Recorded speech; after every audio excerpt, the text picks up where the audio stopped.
Hello friends, welcome to crazy G K trick. तो दोस्तों, आने वाले कुछ समय में ऐसी बहुत सारी वैकेंसी हैं जिनमें सामान्य हिंदी पूछी जाती है। ठीक है, तो इसी बात को ध्यान में रखते हुए हम एक हिंदी की सीरीज़ ला रहे हैं जिसमें हम एमसीक्यूज़ के माध्यम से आपको संपूर्ण हिंदी का एक बहुत अच्छा रिवीजन करवाएंगे। जैसा कि बच्चों, आने वाले कुछ समय में या फिर अगले साल 3 ऐसे स्टेट हैं जहाँ पर विधानसभा चुनाव होने वाले हैं। एक राज्य है मध्य प्रदेश, छत्तीसगढ़ और राजस्थान।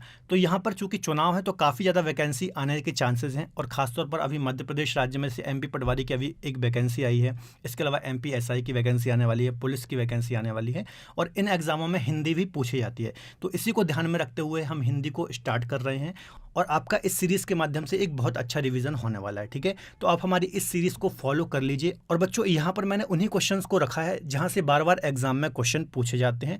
तो आपका इस सीरीज़ से एक बहुत ही अच्छा रिवीजन होने वाला है। तो आप इस सीरीज़ को फॉलो जरूर कीजिए और वीडियो को अंत तक जरूर देखिए। आज का हमारा पहला जो लेक्चर होने वाला है वो वर्णमाला से रिलेटेड होने वाला है।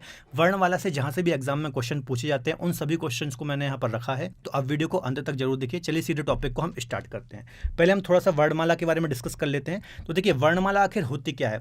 वर्णों का जो व्यवस्थित समूह होता है इसको ही हम वर्णमाला कहते हैं। व्यवस्थित समूह से मतलब क्या होता है बच्चों, जैसे कि वर्णमाला में स्वर भी होते हैं, इसके अलावा व्यंजन भी होते हैं। अब व्यंजनों में बात करेंगे तो स्पर्शी व्यंजन होते हैं, अंतस्थ व्यंजन होते हैं, ऊष्म व्यंजन होते हैं, इसके अलावा संयुक्त व्यंजन होते हैं। तो इनका जो एक व्यवस्थित समूह होता है वर्णमाला में, इसको ही हम क्या बोलते हैं, वर्णमाला। मतलब वर्णों के व्यवस्थित समूह को वर्णमाला कहते हैं। ठीक है, तकनीकी शब्दावली आयोग नई दिल्ली के द्वारा 52 वर्णों का निर्धारण किया गया है। ठीक है, तकनीकी शब्दावली आयोग ने 52 वर्णों को रखा है वर्णमाला में। तो ये बात भी आपको याद रखना है। अब ये 52 वर्णों में कौन कौन से वर्ण आते हैं यह अभी हम आगे डिस्कस करेंगे। ठीक है, इसके अलावा चूंकि वर्णमाला में एक यहाँ पर शब्द लगा हुआ है वर्ण, तो इसको भी हम समझ लेते हैं कि आखिर वर्ण की मीनिंग क्या होती है। तो देखिए, किशोरी दास वाजपेयी के अनुसार वर्ण वह छोटी से छोटी इकाई है जिसको टुकड़ों में तोड़ा नहीं जा सकता। ठीक है, तो इसको ही हम क्या बोलते हैं, वर्ण। आप में से बहुत सारे बच्चे कंफ्यूज हो रहे होंगे, तो इसको हम थोड़ा एग्जाम्पल से समझते हैं। देखिए, जैसे राम लिखा हुआ है, तो राम कैसे बना है, जो राम शब्द है ये कैसे बना है, आधा रा प्लस बड़ा, आधा माँ प्लस छोटा। तो इस प्रकार से ये राम शब्द बना हुआ है। ठीक है, अब इसमें जो आप ये आधा रा और आधा माँ देख रहे हैं, इसको ही हम क्या बोलते हैं, इनको ही हम बोलते हैं बच्चों वर्ण। ठीक है, तो अब हम इसकी डेफिनेशन को पढ़ते हैं। किशोरी दास वाजपेयी के अनुसार वर्ण वह छोटी से छोटी इकाई है जिसको टुकड़ों में नहीं तोड़ा जा सकता। अर्थात जो ये आधा रा दिख रहा है इसको आप और नहीं तोड़ सकते। ठीक है, तो इसको ही हम बोलेंगे वर्ण, या फिर ऐसे भी बोल सकते हैं सबसे छोटी लिखित इकाई। मतलब सबसे छोटी लिखित इकाई को ही हम क्या बोलते हैं, वर्ण बोलते हैं। ठीक है, इसी का थोड़ा सा बड़ा रूप आप ऐसा बोल सकते हैं कि अक्षर होता है। जैसा कि आधा रा है, इसमें यदि आप छोटा आ या फिर बड़ा आ जोड़ देंगे तो क्या बन जाएगा, रा में आ की मात्रा रा बन जाएगा। ठीक है, तो इसको हम क्या बोलेंगे, इसको हम बोलेंगे अक्षर। ठीक है, तो ऐसा भी हम बोल सकते हैं सबसे छोटी जो मौखिक इकाई होती है वो अक्षर होती है।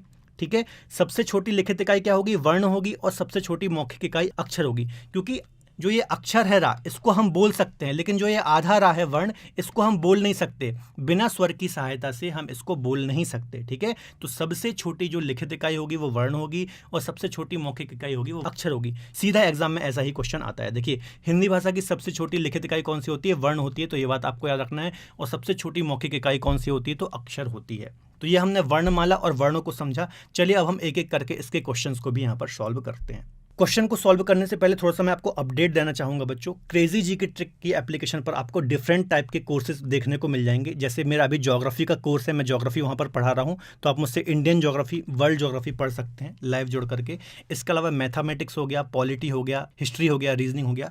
डिफरेंट कोर्स आप एक्सपर्ट फैकल्टी के द्वारा वहाँ पर पढ़ सकते हैं। सारे सब्जेक्ट इंडिविजुअल भी पढ़ सकते हैं। ठीक है, यहाँ पर व्हाट्सअप नंबर भी दिया गया है, तो इस पर आप क्वेरी कर सकते हैं। कोई भी आपको डाउट होता है, करना क्या है, आपको हमारी क्रेजी जी की ट्रिक की एप्लीकेशन को डाउनलोड करना है, बाकी सारी डिटेल आपको वहां पर मिल जाएगी। इसके अलावा बच्चों, एमपी पटवारी की अभी बहुत अच्छी वैकेंसी आई है, बहुत अच्छा चांस है आपके लिए। तो एमपी पटवारी का एक हमारा कोर्स भी है वहां पर रिकॉर्डेड, तो आप एमपी पटवारी का कोर्स भी परचेज कर सकते हैं। लेकिन इसके लिए आपको हमारी रूट जो दूसरी एप्लीकेशन है, रूट एप्लीकेशन को डाउनलोड करना होगा प्ले स्टोर से, और वहाँ पर आपको पटवारी का कोर्स मिल जाएगा। ठीक है, तो आप पटवारी का कोर्स भी ले सकते हैं। यहाँ पर आपको सारे सब्जेक्ट देखने को मिल जाएंगे। चलिए सीधे टॉपिक को स्टार्ट करते हैं। देखिए, पहला क्वेश्चन है यहाँ पर, हिंदी भाषा की सबसे छोटी लिखित इकाई कौन सी है। अब भी मैंने आपको बताया था, तो इसका आंसर क्या हो जाएगा, वर्ण जो है ये हिंदी भाषा की सबसे छोटी लिखित इकाई है ना। जैसा कि राम का भी मैंने आपको एग्जाम्पल दिया था, तो ये कैसे बना है, रा प्लस बड़ा आ, है ना। इसके अलावा माँ कैसे बना है, आधा माँ प्लस छोटा आ, ठीक है। तो ये जो आधा रा और आधा माँ है इनको हम क्या बोलते हैं, वर्ण, ठीक है। अब इसको आप लिख तो सकते हो लेकिन बोल नहीं सकते, बोलने के लिए आपको किसी स्वर की सहायता लेनी पड़ेगी। तो उस कंडीशन में रा जब बनेगा तो उसको हम क्या बोलेंगे, अक्षर, ठीक है। तो यहाँ तो था लिखित इकाई, यदि मौखिक इकाई की बात की जाती तो क्या आंसर होता, अक्षर, ठीक है। तो अभी मैंने आपको अच्छे से समझाई थी ये चीज़। चलिए अगला क्वेश्चन देख लेते हैं। वैज्ञानिक तकनीक आयोग नई दिल्ली के द्वारा हिंदी मानक में कितने वर्णों का निर्धारण किया गया है। तो इसका आंसर हो जाएगा सी, 52 वर्ण हैं बच्चों। हमारी जो पूरी वर्णमाला है इसमें 52 वर्ण है। अब देखिए इसमें 11 स्वर आ जाते हैं, ठीक है, 11 स्वर आ जाते हैं। इसके अलावा लगभग 33 यहाँ पर व्यंजन आ जाते हैं, ठीक है। इसके अलावा 4 संयुक्त स्वर यहाँ पर आ जाते हैं, 2 द्विगुण आ जाते हैं यहाँ पर, और 2 अयोगवाह यहाँ पर आ जाते हैं। अयोगवाह मतलब अम और जो आहा होते हैं ये अयोगवाह होते हैं, ठीक है।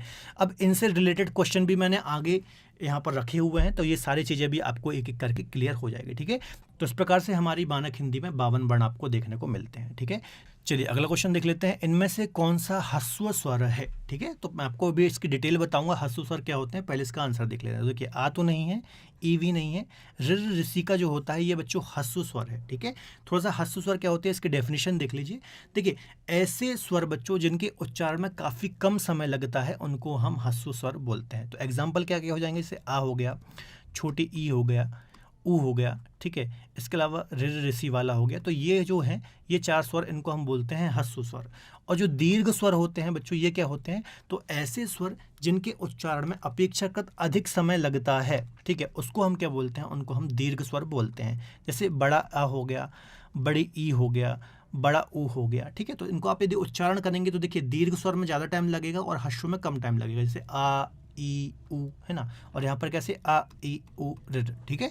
तो इनको हम बोलते हैं ह्रस्व स्वर और इनको हम बोलते हैं दीर्घ स्वर। अगला क्वेश्चन देख लेते हैं। इनमें से कौन सा कंठव्य व्यंजन नहीं है, है ना। कंठव्य व्यंजन मतलब ऐसा व्यंजन जब जिनके उच्चारण में कंठ से वायु घर्षण करते हुए निकलती है उनको हम कंठव्य व्यंजन बोलते हैं। तो यहाँ पर नहीं बात कर रहा है। तो देखिए खा तो कंठव्य व्यंजन है, गा भी है, घा भी है, दा नहीं है। तो इसका आंसर हो जाएगा डी, दा जो है ये कंठव्य व्यंजन नहीं है, आपको याद रखना है। कौन कौन से होते हैं कंठव्य व्यंजन, का होता है, खा होता है, गा होता है, घा होता है, इसके अलावा यहाँ पर अंगा होता है, ठीक है। तो ये 5 जो होते हैं बच्चों ये कंठव्य व्यंजन होते हैं, ये आपको याद रखना है, ठीक है। चलिए अगला क्वेश्चन देख लेते हैं। टा कौन सा व्यंजन है, टा की बात यहाँ पर की जा रही है। तो जो टा है बच्चों ये मूर्धन्य व्यंजन है।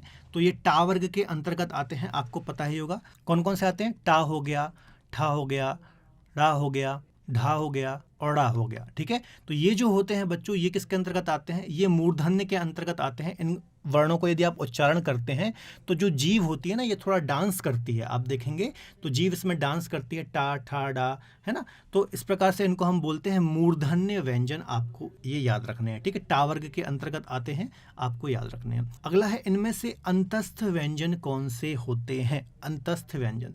तो अंतस्थ व्यंजन पहले आंसर देख लेते हैं। डी आंसर इसका बिल्कुल सही हो जाएगा। या, रा, ला और वा, ये जो 4 आपको यहाँ पर व्यंजन दिख रहे हैं इनको हम क्या बोलते हैं, इनको हम बोलते हैं बच्चों अंतस्थ व्यंजन, ये आपको याद रखना है, ठीक है। चलिए अगला क्वेश्चन है। निम्न में से संयुक्त व्यंजन नहीं है, है ना। संयुक्त व्यंजन की यहाँ पर बात की जा रही है। तो देखिए जो त्रा है ये तो संयुक्त व्यंजन है, ग्यावी संयुक्त व्यंजन है, श्रावी यहाँ पर संयुक्त व्यंजन है। जो शा है बच्चों षटकोण वाला, ये जो है ये संयुक्त व्यंजन नहीं है बल्कि ये ऊष्म व्यंजन के अंतर्गत आता है या फिर संघर्षी व्यंजन के अंतर्गत ये आता है, आपको याद रखना है, ठीक है। संयुक्त व्यंजन क्या होते हैं इनको थोड़ा सा हम यहाँ पर डिस्कस कर लेते हैं। देखिए यहाँ पर जो आपको ये 4 दिखाई दे रहे हैं इनको हम बोलते हैं संयुक्त व्यंजन, जिसमें क्षत्रिय वाला छा आता है। तो ये का और शा, आधा का और शा से मिलकर के बना हुआ है। त्रा की बात करेंगे तो यह आधा ता और रा से मिलकर के बना है। ज्ञा की बात करेंगे तो आधा जा और इया से मिलकर के बना है। और जो श्रा है यह आधा शा और रा से मिलकर के बना हुआ है, ठीक है। तो इनको हम क्या बोलते हैं, इनको हम बोलते हैं संयुक्त व्यंजन। और 2 असमान व्यंजन वर्णों के मिलने से ये बनते हैं, ठीक है। 2 असमान जो व्यंजन वर्ण हैं इनके मिलन से कोई भी संयुक्त व्यंजन बनता है। चलिए अगला क्वेश्चन देख लेते हैं। वे व्यंजन जिनके उच्चारण में वायु जीव से संघर्ष या फिर घर्षण करते हुए बाहर की तरफ ध्वनि करती है उनको हम क्या बोलते हैं। ऊष्म व्यंजन, तो ए आंसर ही इसका सही हो जाएगा। ऊष्म या फिर संघर्षी व्यंजन बच्चों इनको हम यहाँ पर बोलते हैं, ठीक है। इनके एग्जाम्पल कौन कौन से हैं, तो शा हो गया, सा हो गया, एक और शा हो गया और हा हो गया। तो ये जो 4 व्यंजन है बच्चों, इनको हम क्या बोलते हैं, संघर्षी व्यंजन या फिर ऊष्म व्यंजन हम बोलते हैं, ठीक है। इनको यदि आप उच्चारण करेंगे तो शा, सा, शा, हा, तो आपको देखेंगे कि जो वायु निकल रही है वो घर्षण करते हुए निकल रही है, फ्रैक्शन के द्वारा निकल रही है, ठीक है। तो इसलिए इनको क्या बोलते हैं, ऊष्म व्यंजन या फिर संघर्षी व्यंजन बोलते हैं। अगला क्वेश्चन देख लेते हैं, निम्न में से अल्प प्राण का उदाहरण है। अल्प प्राण की बात यहाँ पर की जा रही है, पहले इसका आंसर देख लेते हैं, उसके बाद मैं आपको यहाँ पर डिटेल बताता हूँ। तो इसका आंसर क्या हो जाएगा, का, गा और रा, बिल्कुल ए आंसर इसका सही हो जाएगा बच्चों। जो का, गा और रा है ये अल्प प्राण है ना। अब अल्प प्राण आखिर होता क्या है, इसको थोड़ा आप समझ लीजिए। देखिए यहाँ पर ये 5 वर्ग हैं बच्चों, का वर्ग, चा वर्ग, टा वर्ग, ता वर्ग और पा वर्ग, है ना। ये 5 वर्ण होते हैं और प्रत्येक में 5-5 यहाँ पर वर्ण आपको देखने को मिलते हैं, ठीक है। पहले को बोलते हैं कंठव्य, दूसरे को बोलते हैं तालव्य, मूर्धन्य, दंतव्य और होष्टव्य, ठीक है। इनका मतलब क्या है, का वर्ग जो है, इनको बोलने में जो आपकी वायु निकलती है वो कंठ से निकलती है। आप यदि बोलेंगे का, खा, गा, घा, अंगा, है ना। चा वर्ग में क्या होता है, तालु से, मतलब आप जब बोलेंगे चा, छा, जा, झा, इया, तो आपकी जीव जो है वो तालु से टकराएगी, है ना। मूर्धन्य में आप देखेंगे तो जीव डांस करती है, टा, ठा, डा, डा, डा, है ना। इसके अलावा ता वर्ग जो है, इसमें दांत का प्रयोग होता है, ता, था, दा, धा, ना, है ना। इसके अलावा पा वर्ग जो है, इसमें होंठ का प्रयोग होता है, पा, फा, वा, भा, मा। तो ये जो 5 वर्ग होते हैं बच्चों, इसमें यदि आप देखेंगे तो इसके अंतर्गत अल्प प्राण की यदि हम बात करें तो प्रत्येक वर्ग का पहला, तीसरा और 5वां, है ना। फर्स्ट वर्ण, थर्ड वर्ण और 5th वर्ण, पहला, तीसरा और 5वां। जैसे देखिए यहाँ से का है, गा है और अंगा है, ठीक है। तो प्रत्येक वर्ग के साथ यही होगा, और प्लस या, रा, लावा होते हैं, ठीक है, जिनको हम अंतस्थ व्यंजन बोलते हैं। तो प्रत्येक वर्ग के पहले, तीसरे और 5वें वर्ण, इसके अलावा या, रा, लावा, तो इनको हम बोलते हैं अल्प प्राण। इसके अलावा एक होता है महाप्राण, तो महाप्राण में बचे हुए हो जाएंगे, तो जैसे दूसरा और चौथा वर्ण, ठीक है, दूसरा और चौथा वर्ण आ जाएंगे। इसके अलावा शा, शा, सा, हा, तो ये सब इनको हम बोलते हैं महाप्राण। इसको हम क्या बोलते हैं, महाप्राण, ठीक है। तो अल्प प्राण और महाप्राण ये आपको पता होना चाहिए। प्रत्येक वर्ग का पहला, तीसरा, 5वां अल्प प्राण और दूसरा और चौथा महाप्राण के अंतर्गत आता है, ठीक है। ये 5 वर्ग आपको अच्छे से क्लियर होने चाहिए। चलिए अगला क्वेश्चन देख लेते हैं, इया कौन सा व्यंजन है। इया की बात यहाँ पर की जा रही है, ठीक है। तो ये जो है बच्चों, ये तालव्य व्यंजन है। यहाँ पर यदि मैं आपको बताऊं, देखिए ये देखिए, ये यहाँ आपको यहाँ पर देखने को मिलेगा, और ये कैसा है, तालु। जब आप इसको बोलते हैं तो तालु का प्रयोग होता है। जब आप ये इया बोलेंगे तो तालु से आपकी जीभ यहाँ पर टकराएगी, है ना। चा, छा, जा, झा, इया, बिना तालु के जीव स्पर्श के आप इनको यहाँ पर बोल नहीं सकते हैं, ठीक है। तो यहाँ से कोई सा भी यहाँ पर वर्ण आपको एग्जाम में दे देगा कि जैसे फा कौन सा वर्ण है, ठा कौन सा वर्ण है, तो आपको पता होना चाहिए मूर्धन्य है, होष्टव्य है, दंतव्य है। तो इसी प्रकार से आपको यहाँ पर याद करना है। चलिए अगला क्वेश्चन देख लेते हैं, अघोष व्यंजन के अंतर्गत प्रत्येक वर्ग का कौन सा व्यंजन आता है। अघोष की बात यहाँ पर की जा रही है, ठीक है। तो ऑप्शन देख लेते हैं, प्रत्येक वर्ग का प्रथम और द्वितीय, तो बिल्कुल सही आंसर है बच्चों। प्रथम वर्ग का जो प्रथम और द्वितीय वर्ण होता है ये अघोष के अंतर्गत आता है ना। इसके अलावा प्लस क्या होता है, इसके अलावा ऊष्म व्यंजन होते हैं। ऊष्म व्यंजन में शा, सा और शा, ठीक है। ये 3 जो वर्ण होते हैं जो ऊष्म वर्णों के अंतर्गत आते हैं, इसमें आपको क्या हा को इंक्लूड नहीं करना है, ठीक है। मतलब ऊष्म व्यंजन में शा, सा और शा प्लस प्रत्येक वर्ग का प्रथम और द्वितीय वर्ण, तो इनको हम क्या बोलते हैं, इनको हम बोलते हैं अघोष व्यंजन। ये आपको याद रखना है, ठीक है। हा इसमें इंक्लूड आपको नहीं करना है। अगला क्वेश्चन देख लेते हैं, यहाँ पर प्लुत स्वर का उदाहरण है। तो इसका आंसर क्या हो जाएगा, ए भी सही हो जाएगा और बी भी सही हो जाएगा। तो इसका आंसर डी हो जाएगा, ए और बी दोनों। प्लुत स्वर की थोड़ी सी हम डेफिनेशन यहाँ पर देख लेते हैं। तो देखिए, ऐसे स्वर जिनके उच्चारण में ह्रस्व स्वर से 3 गुना समय लगता है। ह्रस्व स्वर हमने देखे थे ना, आ हो गया, छोटा ई हो गया, ऊ हो गया, री ऋषि का हो गया, तो इनसे करीब 3 गुना टाइम लगता है, उनको हम प्लुत स्वर बोलते हैं। अब ये यूज़ कहाँ होते हैं, जैसे आपने सुना होगा ओम कई जगह आपको ऐसा लिखा मिलता है, ठीक है। तो ये इसमें यहाँ यूज़ हो गया है ना, कई जगह आपको ऐसा लिखा मिलेगा ओम, इस प्रकार से, ठीक है। तो ये जो इसमें यूज़ हो रहा है इनको हम प्लुत स्वर बोलते हैं बच्चों, और इनमें ह्रस्व स्वर की अपेक्षा 3 गुना समय लगता है। ओम जैसे आप उच्चारण करते हैं, है ना, ओम, तो ओ जो ये बीच वाला उच्चारण हो रहा है इसमें आपको लंबे समय तक ठहराव करना पड़ता है, तो इनको हम प्लुत स्वर बोलते हैं। अगला है, निम्न में से कौन सा गलत है, ठीक है। तो देखिए, आ और ई बिल्कुल ए सही है, आ और ए ये भी सही है, आ और ओ ये भी सही है। और चौथा है आ और छोटा ऊ तो औ, ये गलत हो जाएगा बच्चों। डी आंसर इसका सही हो जाएगा, क्योंकि यह आ और जो ऊ है इससे मिलकर के क्या बनता है, इससे मिलकर के ओ बनता है, ना कि औ बनता है। आ और ओ से औ बनता है, ठीक है। तो ये जो चार हैं बच्चों, इनको संयुक्त स्वर भी बोलते हैं, है ना, संयुक्त स्वर भी बोलते हैं, जो दो स्वरों से मिलकर के बने हुए होते हैं। तो आपको पता होना चाहिए कि किन से मिलकर के क्या बनते हैं, ठीक है। अगला क्वेश्चन है, वे व्यंजन जिनके उच्चारण में वायु जीव से संघर्ष या घर्षण करते हुए बाहर आती है। काफ़ी महत्वपूर्ण क्वेश्चन है, बार बार आता है। तो उनको हम क्या बोलते हैं, ठीक है। तो ऐसे व्यंजनों को हम क्या बोलते हैं, ऐसे व्यंजनों को बच्चों ऊष्म व्यंजन कहा जाता है, ठीक है। ऊष्म व्यंजन मतलब ऐसे व्यंजन जिनको आप उच्चारित करेंगे तो जो वायु है घर्षण करते हुए, संघर्ष करते हुए बाहर आएगी। जैसे शाह हो गया, है ना, शाह षटकोण वाला हो गया, सा सरौते वाला हो गया, और हा हलवाई का हो गया। तो इनको यदि आप बोलेंगे शाह शाह सा हा, ठीक है, तो वायु जो निकल रही है वो घर्षण करते हुए, संघर्ष करते हुए निकल रही है, इसलिए इनको हम क्या बोलते हैं, ऊष्म या संघर्षी व्यंजन बोलते हैं। अगला क्वेश्चन है, हिंदी मानक रूप से स्वरों की संख्या कितनी है। हिंदी में स्वरों की संख्या यहाँ पर पूछी जा रही है। तो इसका आंसर हो जाएगा बच्चों ए। तो बच्चों वर्णमाला में 11 वर्ण आपको जो है स्वरों के अंतर्गत आते हुए दिखाई देते हैं। तो कौन कौन से ये वर्ण हैं, स्वर देख लेते हैं। जैसे आ हो गया, ई उ ऋषिका, ए ऐ ओ औ। तो ये 11 जो हैं बच्चों, इनको हम स्वरों के अंतर्गत रखते हैं वर्णमाला में। तो आपको याद रखना है 11 स्वर यहाँ पर होते हैं। अगला क्वेश्चन है, पंचमाक्षर क्या कहलाते हैं। पंचमाक्षर की यहाँ पर बात की जा रही है। प्रत्येक वर्ग का प्रथम और द्वितीय ये नहीं होगा। प्रत्येक वर्ग का प्रथम और तृतीय, द्वितीय और तृतीय ये भी नहीं होगा। प्रत्येक वर्ग का अंतिम, सी बिल्कुल सही हो जाएगा। प्रत्येक जो वर्ग होता है बच्चों, 5 वर्ग अभी मैंने आपको बताए थे, इनका जो अंतिम वर्ण होता है उनको ही हम पंचमाक्षर बोलते हैं, ठीक है।